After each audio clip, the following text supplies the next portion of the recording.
ir desarrollando en clase.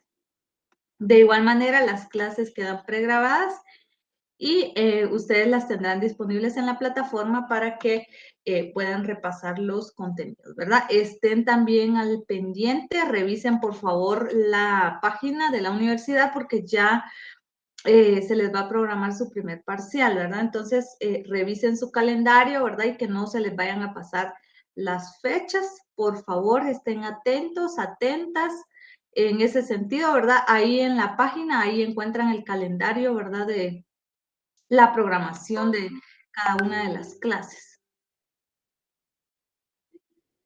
Y espero que estén visualizando la presentación. Si alguien fuera tan amable de escribirme de que todo está transcurriendo con normalidad para seguir con el desarrollo de la clase. Vamos ya a abordar contenidos de nuestro curso de Derecho Administrativo 1 de la semana número 4. Y el tema que estaremos desarrollando es la personalidad del Estado, ¿verdad? Entonces, pues ese será el tema del cual estaremos hablando el día de hoy en seguimiento pues a los temas que ya hemos venido desarrollando en clase. Vamos a identificar cuál es nuestro objetivo en clase y al respecto es que ustedes como estudiantes de esta casa de estudios en su formación profesional pues conozcan sobre la personalidad del Estado, ¿verdad? Así como las ventajas que tiene y, en dado caso, las desventajas de su existencia, ¿verdad? Eso lo iremos abordando en la presente clase, ¿verdad? Y ustedes irán identificando su fundamento legal, ¿verdad? Donde vamos a encontrar esa personalidad jurídica, ese reconocimiento que nuestra legislación le brinda al Estado, ¿verdad? Para que pueda ser un ente sujeto de derechos y de obligaciones.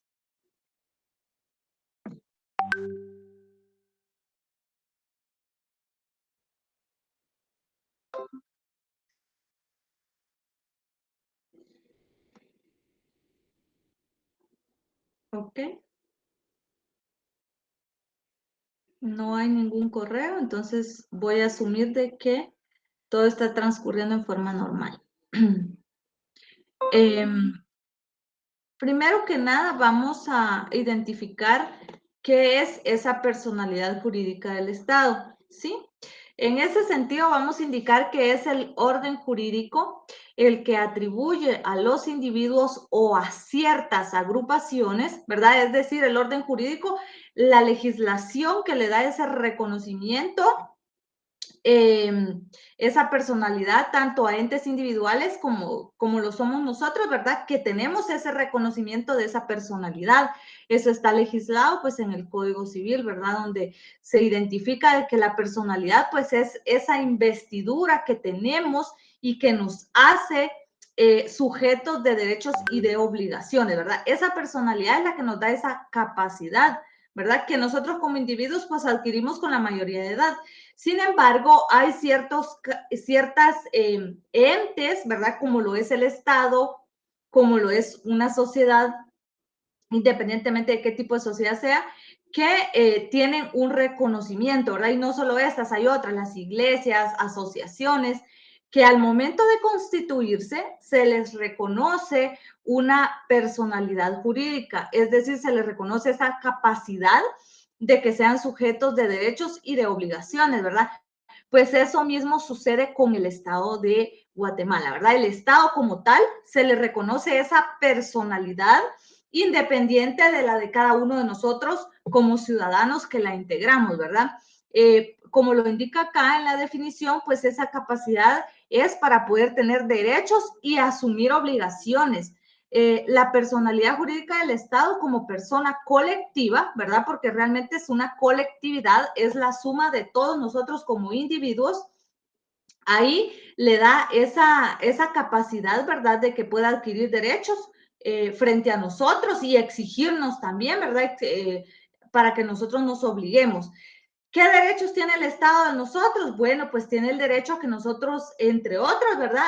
Cumplamos con nuestros impuestos, que respetemos las leyes, que nos adaptemos a ellas, ¿verdad? Que respetemos las ordenanzas que emiten las autoridades. Ese es un derecho para el Estado. Y como obligaciones podemos mencionar, entre tantas que tiene, pues la prestación de los distintos servicios, como lo hemos venido hablando, ¿verdad? En clases previas. Esa es una obligación del Estado, prestarnos a nosotros los servicios esenciales que nuestra misma Constitución establece como obligatorias, como por ejemplo, que existan escuelas, que existan hospitales, que existan carreteras en buen estado, ¿verdad? Esa es una obligación para el Estado, es un derecho para nosotros, pero esa capacidad surge justamente de que se le reconozca al Estado, ¿verdad? Esta personería jurídica para poder actuar, ¿verdad? Como que fuera una persona, pero lo hace a través de un funcionario público o de varios funcionarios públicos en determinadas circunstancias, como lo vamos a ver más adelante, ¿verdad? Así como funciona una sociedad anónima, ¿verdad? De que tiene, es una persona jurídica, entonces necesita que alguien más actúe por él, ¿verdad? Que tome las decisiones o que ponga en marcha determinadas acciones. Sucede lo mismo con el Estado y vamos a ir abordando quiénes son estas personas que tienen esa representación en nombre del Estado. Ahora bien, esta personalidad jurídica pues nace única y es exclusivamente cuando el orden legal ha determinado el correspondiente reconocimiento, ¿verdad? Que es lo que ya les indicaba. O sea, no es que cualquiera pueda tener esa personalidad jurídica reconocida, ¿verdad? Sino que es que debe existir en la legislación justamente ese reconocimiento. Vamos a revisar correo. Ok. No, todo está bien. Muy bien, entonces como les indicaba, ¿verdad? Debe existir ese reconocimiento. En el caso de Guatemala, quiero comentarles que ese reconocimiento o ese fundamento legal que reconoce esta personalidad jurídica del Estado, lo encontramos regulado en el Código Civil. Para quienes lo quieran revisar, pues está en el artículo 15, en el numeral 1, en donde establece que son personas jurídicas y establece el numeral primero, el Estado, las municipalidades, las iglesias de todos los cultos, la Universidad de San Carlos de Guatemala y las demás instituciones de derecho público creadas o reconocidas por la ley. Acá deja justamente amplio o deja abierta la puerta porque existen muchas instituciones dentro del mismo Estado que cuentan con ese reconocimiento o que se les reconoce una personería distinta a la del propio Estado, ¿verdad? Como les menciono como ejemplo, la SAT, ¿verdad? Tiene ese reconocimiento de esa personería jurídica, ¿verdad? La CDAG, el IX, por ejemplo, ¿verdad? Pero ese reconocimiento se indica en cada ley, ¿verdad? Que crea estas entidades, sean autónomas, sean descentralizadas. En la propia ley, ¿se recuerdan ustedes cuando hablamos de los órganos administrativos que deben de nacer a la vida a través de una ley, ¿verdad? Respetando el principio de legalidad. Entonces, en esa ley que crea la norma, que crea el órgano administrativo, ahí se le va a indicar si cuenta con una personalidad jurídica independiente de la del Estado, ¿verdad? Si no, depende justamente de otras instancias para poder actuar, ¿verdad? Para poder tomar decisiones, porque justamente esta personalidad lo que le da es esa libertad para poder tomar decisiones, ¿verdad? Independientemente de otro órgano. Por ejemplo, alguien que depende de un ministerio tiene que estarle consultando al ministerio para poder tomar decisiones. Pero si tiene esa personería jurídica reconocida en su propia ley que lo creó, no va a tener que estar haciendo este tipo de consultas, ¿verdad? Entre otras situaciones. Entonces, ahí justamente encontramos ese reconocimiento. Aspecto que es bien interesante con el Estado es que el Código Civil es una norma de categoría inferior a la Constitución, ¿verdad? Pero ahí es donde encontramos ese reconocimiento de la personería jurídica. Y ello es porque si ustedes se dan cuenta, en el Código Civil se regula todo lo referente a la persona, ¿verdad? Desde que nace, su capacidad de goce, su capacidad de ejercicio, la personalidad, ¿verdad? Que es esta investidura que justamente da esa capacidad. Entonces, en ese sentido, fue de que los legisladores dejaron justamente acá el fundamento, ¿verdad? Y en el artículo 15 van a encontrar muchas más entes, ¿verdad? Como las fundaciones, las asociaciones sin fines de lucro, las sociedades, justamente. Acá está el fundamento de que se le reconoce también esa personería jurídica, ¿verdad? Y como les comentaba, también otras que dentro del propio Estado, pues la ley les reconoce esa personalidad jurídica, ¿verdad? Entonces, justamente es eso. También les coloco acá el artículo 252 de la Constitución, porque como ya les mencionaba, como son personas no físicas, ¿verdad? Distintas a nosotros que podemos tomar decisiones y actuar por nuestra propia cuenta con con un ente que se le reconoce una personalidad jurídica, no sucede eso, ¿verdad? Entonces, alguien más debe de actuar como representante legal, si lo queremos ver así, ¿verdad? Como sucede en una sociedad anónima que o actúa el presidente del consejo de administración o el vicepresidente o un administrador único, pero alguien debe de ejercer esta acción, ¿verdad? Y las decisiones que hayan tomado en consejo, pues ejecutarlas. Entonces, cuando en el caso de Guatemala es demandado o si la ley determina que en ciertas circunstancias el Estado debe de actuar, entonces lo hace a través de una persona que está en el artículo 252 y es el Procurador General de la Nación, ¿verdad? Él es quien tiene pues esta facultad, ¿verdad? Por mandato constitucional, ya que acá justamente establece que el Procurador General de la Nación ejerce la representación del Estado y es jefe de la Procuraduría General de la Nación, ¿verdad? Entonces, acá justamente lo encontramos para que ustedes hagan ahí su enlace, ¿verdad? En la Constitución, le coloquen ahí el artículo 15, numeral 1 del Código Civil, ¿verdad?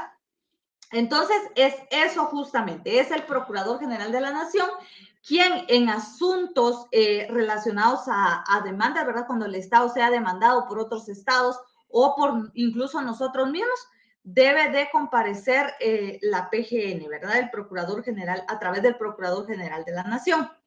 Ahora bien, en el artículo 16 del siempre del Código Civil, nos indica que la persona jurídica forma una entidad civil distinta de la de sus miembros individualmente considerada, ¿verdad? Que es justamente lo que les indicaba, de que en el caso de este tipo de entidades, pues surge una persona distinta con responsabilidades, ¿verdad? Derechos y obligaciones también, distinta a quienes lo integran, ¿verdad? Alguien quiere constituir una sociedad anónima, se unen, pero la sociedad es responsable frente a terceros, ¿verdad? Los socios tienen ciertas responsabilidades dependiendo de lo que se indique en su escritura y constitución, pero les estoy haciendo un comparativo, ¿verdad? Para que ustedes lo tomen como un ejemplo, ¿verdad? De cómo surge este tipo de situaciones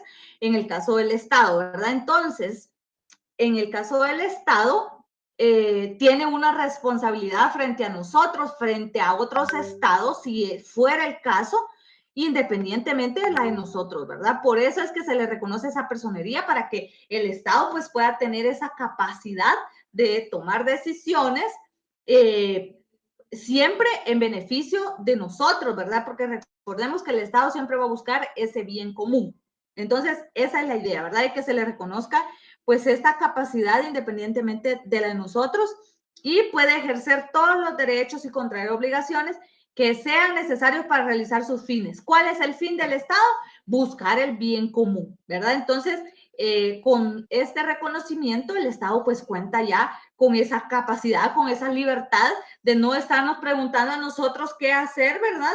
Por cada decisión que quiera tomar, sino que cuenta con esa libertad, porque la ley así se lo reconoce.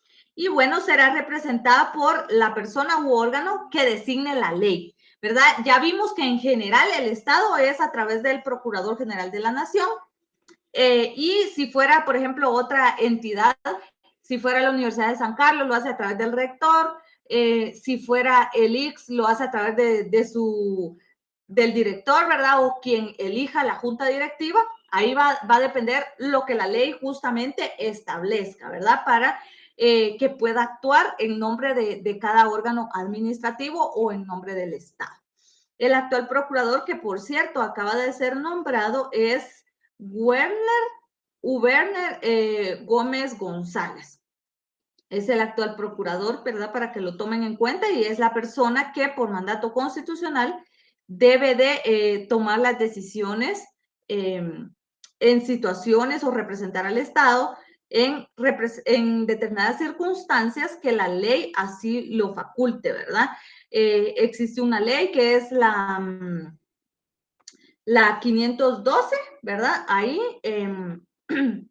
Ahí vamos a encontrar reguladas las funciones específicas del Procurador General de la Nación. Es el decreto 512, ¿verdad? Que es la ley de la PGN, ¿verdad? Ahí justamente se regulan cuáles son las funciones que tiene específicamente el Procurador General de la Nación.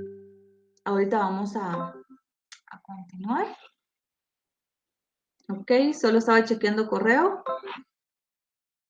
Bueno, en ese sentido, fíjense que vamos a identificar algunas teorías sobre la personalidad jurídica del Estado, ¿verdad? Eso significa que los estudiosos del derecho siempre, ¿verdad? Con relación a los temas, es importante, yo se los he mencionado, ir estudiando la doctrina a la par, ¿verdad? Porque esto nos va a dar a nosotros mucho más fuerza, mucho más contexto del por qué existen ciertas figuras, ¿verdad? En este caso, ¿por qué se le reconoce una personería jurídica al Estado, verdad? Entonces, en ese sentido, vamos a identificar que son dos las teorías de mayor importancia en lo que respecta a la personalidad del Estado de Guatemala. Una, la que se encarga de negar que el Estado pues cuente con una personería jurídica propia, y la otra, pues, que afirma lo contrario, ¿verdad? Indica que el Estado sí tiene una personalidad, y de la afirmación existen dos corrientes, ¿verdad? Entonces, las teorías son, una dice, el Estado sí cuenta con personería, y la otra dice no, ¿verdad? La que nos dice que sí tiene personería jurídica, de esa existen dos corrientes. La primera nos indica que la teoría es de la doble personalidad, es decir, que el Estado actúa en el ámbito del derecho público y para eso tiene una personalidad, y que cuando actúa en el campo del derecho privado cuenta con otra personalidad, ¿verdad? Esto nos dice esta teoría de la doble personalidad. Es decir, cuando el Estado actúa en el campo del derecho laboral, del derecho penal, del derecho administrativo, indica que tiene una personería, ¿verdad? Y si, por el contrario, actúa en el campo del derecho civil, del derecho mercantil, pues que cuenta con otra personería, ¿verdad?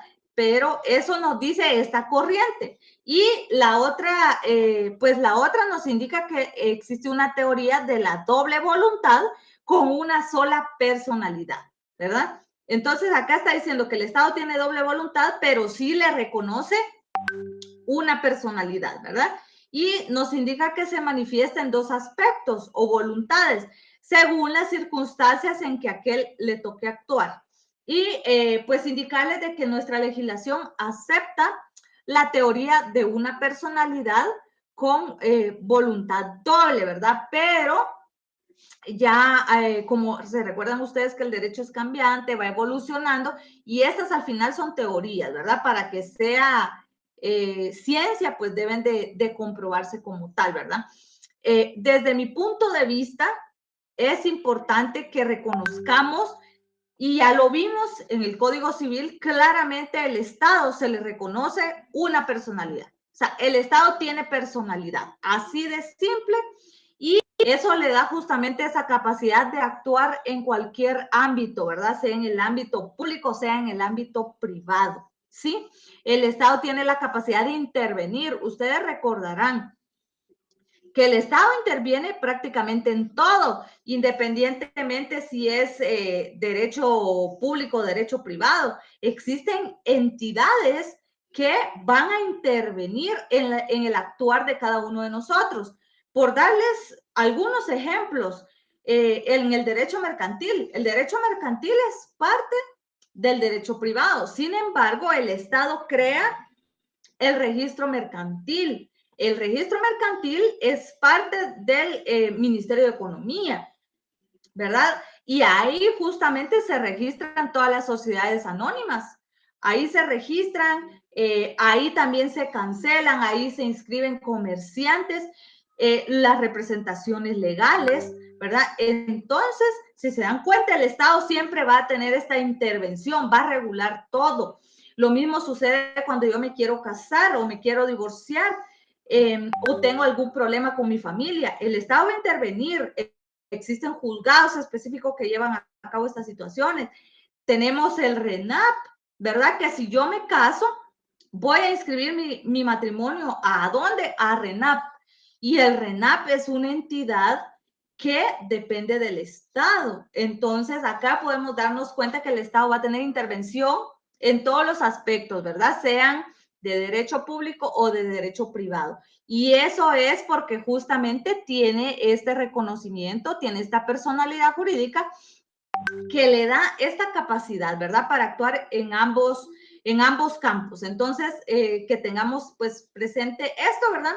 Las teorías únicamente es doctrina, ¿verdad? Porque como yo les decía, nos ayudan a tener un poco más de claridad en este sentido, tener más conocimiento del por qué existen estas figuras jurídicas, ¿verdad? Pero nosotros también tenemos que verificar en este caso nuestra legislación. Y nuestra legislación es clara en indicarnos de que el Estado tiene personalidad jurídica que le da pues esta capacidad, ¿verdad? Para poder actuar en cualquier ámbito de nosotros los ciudadanos, de administrarnos, de prestarnos servicios públicos, ¿verdad? Independientemente el escenario, ¿sí? Cualquier duda que ustedes puedan ir teniendo, no duden en escribirme a través de nuestro correo del curso, ¿verdad? Y ahí pues le vamos dando solución a cada una de las inquietudes que ustedes puedan tener en torno a los temas que vamos abordando, ¿verdad? Ahora bien, con todo lo que hemos conversado, es importante que identifiquemos qué ventajas le da al Estado que se le reconozca pues esta personalidad como tal. En ese sentido, vamos a indicar, esto lo dicen los estudiosos, ¿verdad? Los doctrinarios nos indican que resuelve el problema de la continuidad y la perpetuidad estatal. Es decir, el Estado se va a mantener en una forma constante, independientemente de los funcionarios públicos que lo vayan dirigiendo. Entonces, esto es bien importante porque va a resolver esa continuidad y esa perpetuidad estatal. Recordémonos nosotros que el Estado, por mandato constitucional, pues tiene obligaciones. Una de sus obligaciones, como ya lo indicábamos, es prestar servicios públicos.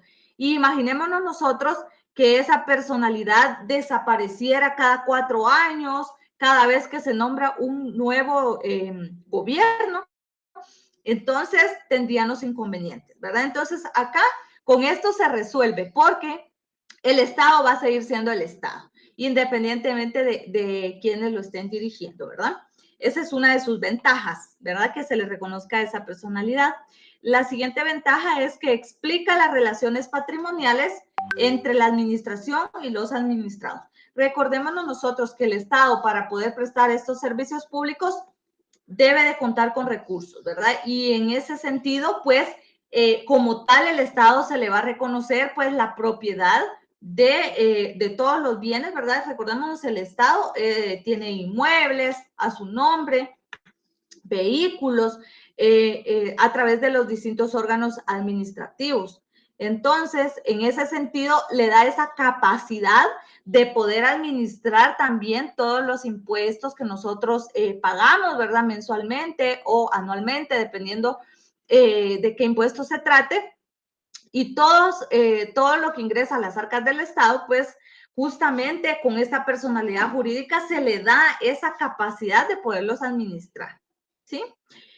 Luego encontramos que configura la relación de poder a través de las figuras jurídicas del obrar administrativo, ¿verdad? Recordémonos nosotros que en función del principio de legalidad, el Estado debe de cumplir con determinadas funciones específicas dentro de su obrar administrativo, dentro de su actuar administrativo, ¿verdad? Y lo hace a través del reconocimiento de determinadas figuras jurídicas en la propia ley, ¿verdad? Que así lo regula, ¿verdad? La siguiente ventaja es que da lugar a una relación jurídico administrativo, ¿verdad? Entonces, estas son las ventajas que encontramos justamente que se le reconozca al Estado, ¿verdad? En esta última, pues se le da esa libertad del poder actuar, ¿verdad? Siempre con apego al ordenamiento jurídico que crea el órgano administrativo, ¿verdad? Porque es justamente a través de los distintos órganos administrativos que el Estado puede cumplir con sus fines, ¿verdad? Que es la prestación de servicios públicos. Ahora bien, en torno a las desventajas con relación al reconocimiento de la personalidad jurídica del Estado, pues todos los doctrinarios que ustedes se puedan imaginar llegan a la conclusión que no tienen ninguna desventaja.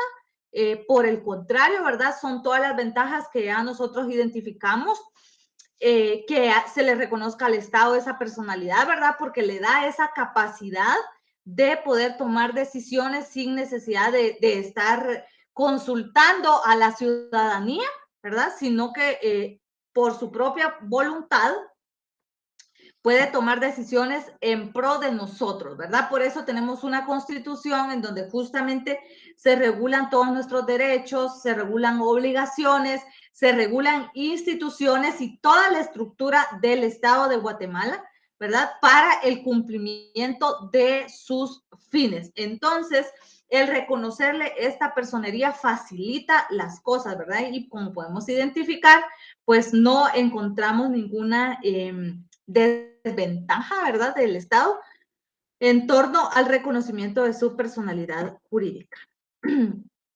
Ahora bien, existen clases de personas jurídicas, como ya se los mencionaba al inicio.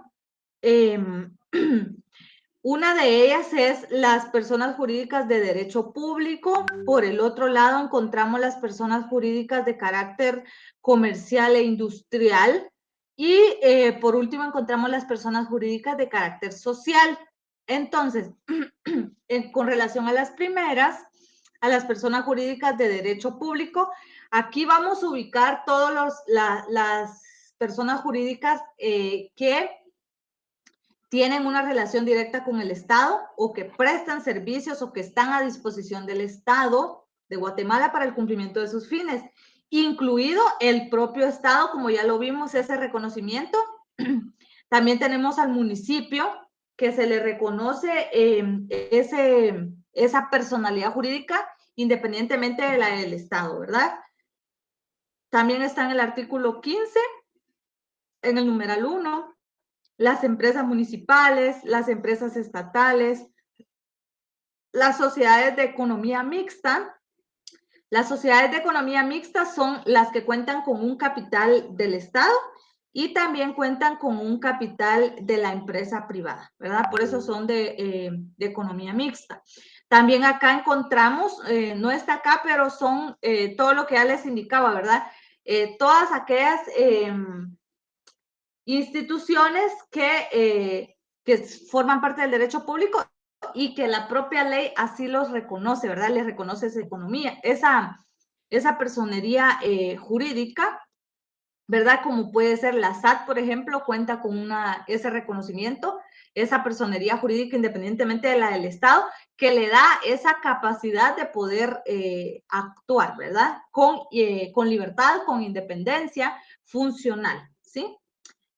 Entre muchísimas otras, ¿verdad? Que su propia ley, que las crea, así les reconoce esa personería jurídica, ¿verdad? Si no se la reconocen, pues dependen de un órgano superior, ¿verdad? Al cual deben de estarle consultando para poderse administrar y tomar decisiones.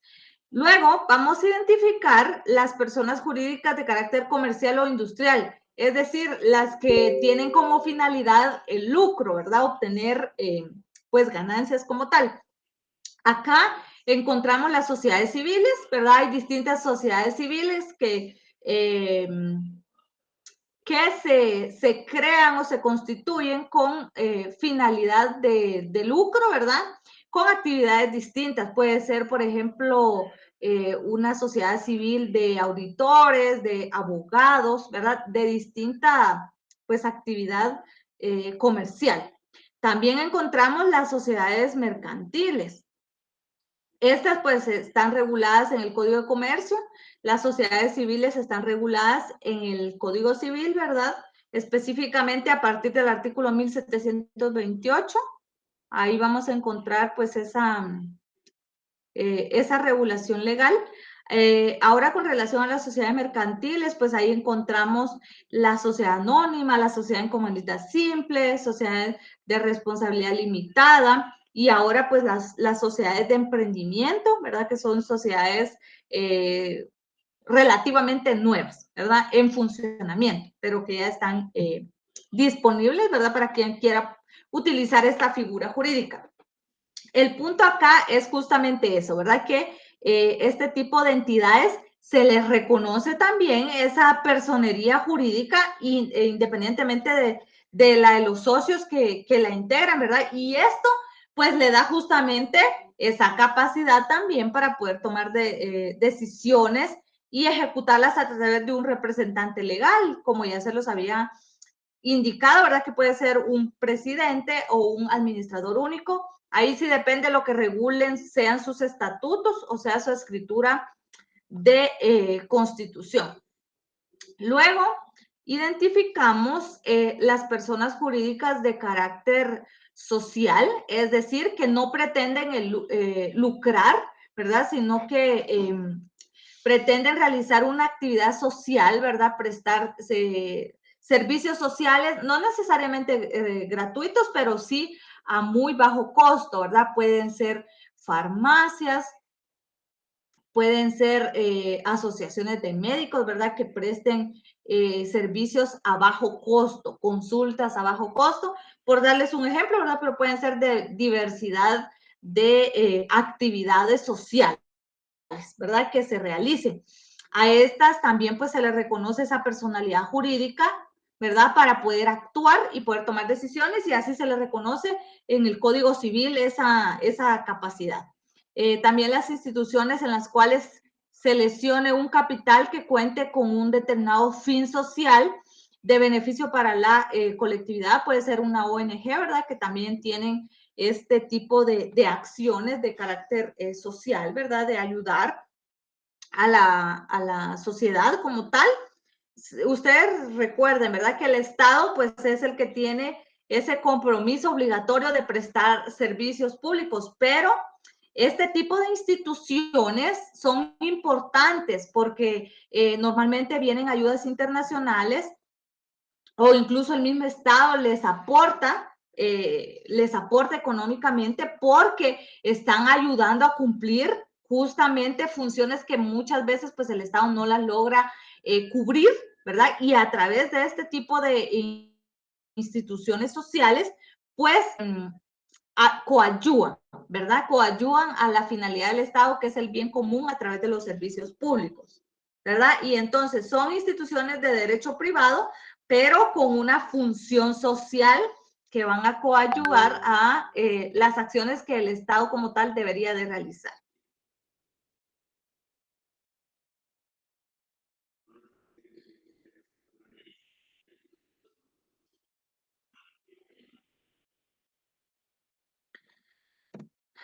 Muy bien. Ahora vamos pasando a otro punto, vamos a identificar una definición y las características de lo que es un Estado de Derecho, ¿verdad? Que también va mucho de la mano con los temas que estamos, pues, desarrollando, ¿verdad? Porque siempre está relacionado a esa funcionalidad, a esa capacidad, a esa libertad que el Estado cuenta, pero siempre apegado a nuestra normativa legal, ¿verdad? Entonces, Pues nos indica la doctrina que el Estado de Derecho es aquel en que los tres poderes del gobierno, interdependientes y coordinados, esto significa de que cada uno debe de tener una libertad funcional y no deben de tener una injerencia, ¿verdad? Sino que debe haber una coordinación entre ambos, pero no una interrelación, ¿verdad? Cada uno debe tener esa libertad de poder actuar. Entonces, en un Estado de Derecho, esto debe de respetarse. Y recordemos nosotros que justamente nuestra Constitución establece eso, ¿verdad? Esa libertad que deben de tener los tres poderes del Estado, el Ejecutivo, el Legislativo y el Judicial. Y en ese sentido, pues, representan el gobierno del pueblo, por el pueblo y para el pueblo. Esta es una frase que hizo famosísima de apellido Lincoln, ¿sí? Él fue quien puso esta frase, ¿verdad? En mucho auge, porque pues él decía de que el gobierno debe estar justamente en disposición del pueblo, ¿verdad? Por el pueblo y para el pueblo. O sea, todo su actuar debe ser en función del pueblo, en función de buscar el bien común, ¿sí?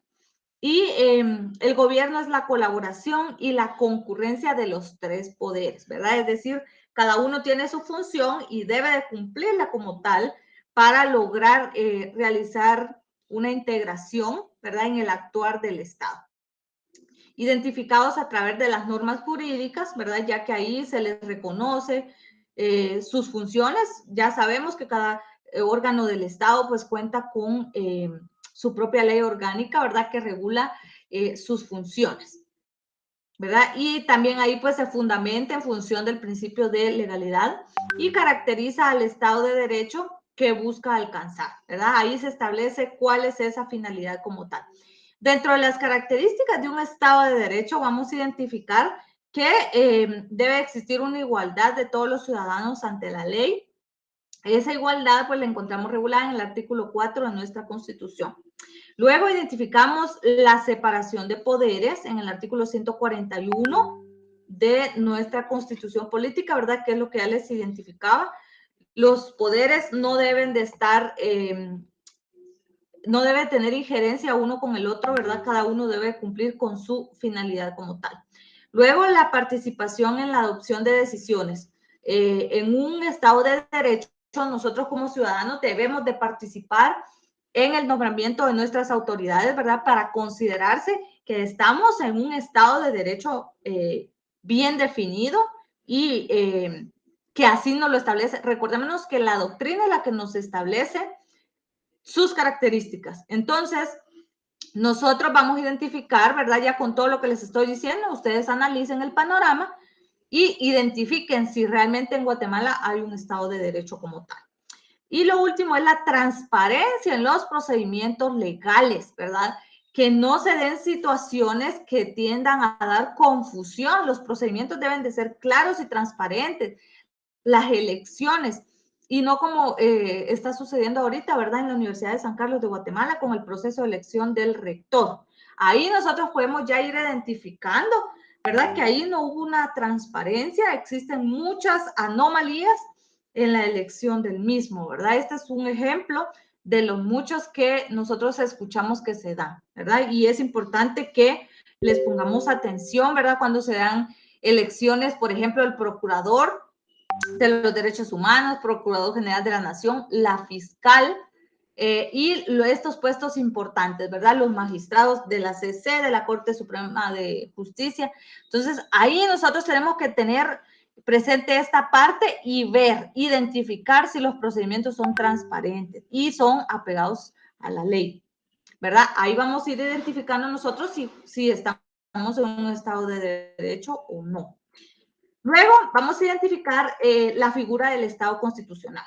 Esto significa de que el Estado constitucional se caracteriza por garantizar la libertad del ser humano como una finalidad suprema y última del Estado, por limitar, por controlar y fiscalizar el poder estatal por medio de la división en razón de la materia y a veces del territorio, por la juridicidad, ¿verdad? O sea, el apego hacia la ley, hacia los principios generales del derecho, ¿verdad?